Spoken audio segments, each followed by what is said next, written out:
Olá, ouvintes do podcast do Guilherme Favaron. Hoje nós temos um episódio especial onde vamos discutir sobre vigilância estatal e privacidade, com um foco específico em uma ação judicial acontecendo em Norfolk, Virgínia, sobre o uso de câmeras automatizadas para leitura de placas de veículos. E para nos ajudar com esse assunto complexo, trouxe o Adam, um especialista em direitos civis e privacidade digital. Bem-vindo, Adam. Olá, Giga. Obrigado pelo convite. Estou ansioso para explorar esse assunto tão importante e atual com você e os ouvintes. Para começarmos, Adam, você pode nos dar uma visão geral do que está acontecendo em Norfolk? Por que está havendo tanta discussão sobre essas câmeras de leitura de placas? Claro, Giga. Em Norfolk, uma rede de câmeras foi instalada para capturar e armazenar imagens de cada carro que passa pela cidade. Essa tecnologia é fornecida por uma empresa chamada Flock Safety. O problema é que essas câmeras estão sendo usadas para monitorar os movimentos dos motoristas sem a necessidade de um mandado judicial, o que gerou preocupações sobre violações à Quarta Emenda da Constituição dos Estados Unidos, que protege os cidadãos contra buscas e apreensões injustificadas. Isso parece ser uma questão séria, especialmente quando consideramos o impacto sobre a privacidade. Como essa situação se compara a outros tipos de vigilância que já vimos nos Exalsa?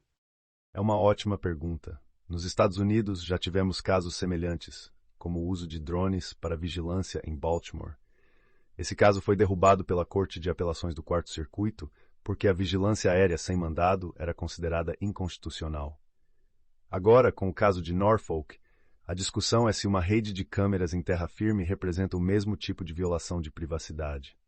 A diferença é que estamos lidando com uma tecnologia que captura informações continuamente e as armazena em um banco de dados imenso, que pode ser acessado sem mandado ou supervisão judicial.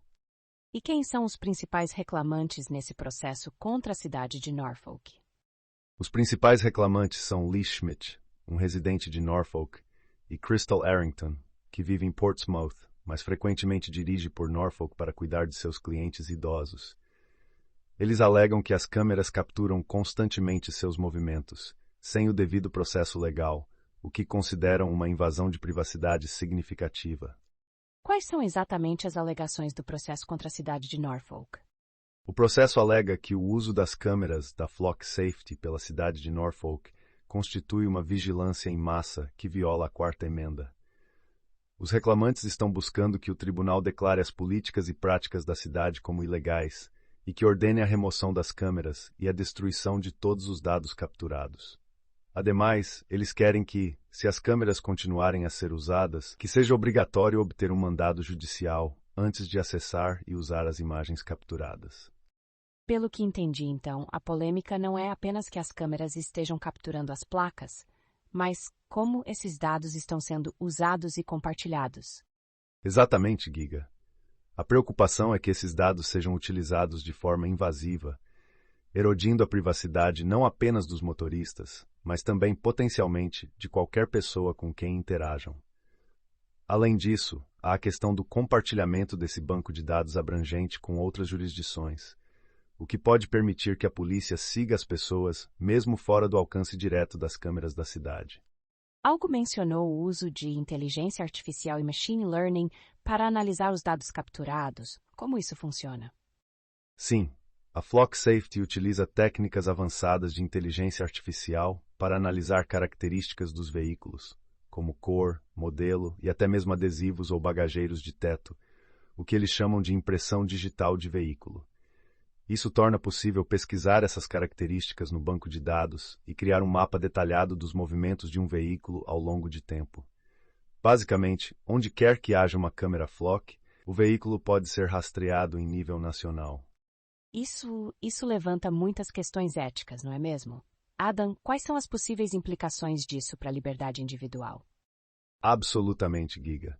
Estamos falando sobre uma forma de vigilância que faz com que as pessoas se sintam como se estivessem sob constante observação, o que é uma ameaça à liberdade pessoal. A capacidade de se movimentar sem ser rastreado é um princípio fundamental de privacidade e liberdade. Se as pessoas sentirem que estão sendo observadas a todo momento, isso pode mudar seu comportamento, limitando sua liberdade de expressão e ação. Vamos explorar a perspectiva legal um pouco mais. Por que a Flock Safety argumenta que o uso de suas câmeras não constitui uma busca sem mandado? Bem, a Flock Safety defende que as câmeras apenas capturam imagens de veículos em vias públicas, um espaço onde os motoristas não podem esperar ter uma privacidade legítima. De acordo com a empresa, os tribunais de diversas jurisdições decidiram que não existe uma expectativa de privacidade na exterior de um veículo que está em uma via pública, tornando a captura de imagem pela câmera uma ação legal. E o que o processo judicial de Norfolk está buscando especificamente em relação às políticas de dados da cidade? O processo busca, além de interromper o uso dessas câmeras, obrigar a cidade a deletar todas as imagens, registros e dados gerados pelas câmeras até agora. Ele também busca impor restrições para que oficiais somente acessem os dados com um mandado judicial, evitando o acesso irrestrito que eles têm atualmente. Adam, com toda essa tecnologia e vigilância em ascensão, quais são algumas medidas que os cidadãos podem tomar para proteger sua privacidade? Boa pergunta, Giga. Além de apoiar ações judiciais como esta e defender a legislação que protege a privacidade, cidadãos podem também ser cautelosos com suas informações pessoais. Usar tecnologias de privacidade em seus dispositivos e ficar atento às políticas de dados de sua cidade são boas práticas. Participação cívica é crucial para garantir que direitos de privacidade sejam respeitados. Parece que esse caso pode ter implicações de longo alcance para outras cidades que usam tecnologias de vigilância semelhante. Certo? Sem dúvida, Giga. Se o tribunal decidir a favor dos reclamantes, poderá criar um precedente importante, levando outras cidades a reconsiderar suas práticas de vigilância. Isso poderia inspirar ações judiciais semelhantes em lugares onde a tecnologia da Flock Safety ou outros sistemas similares são usados.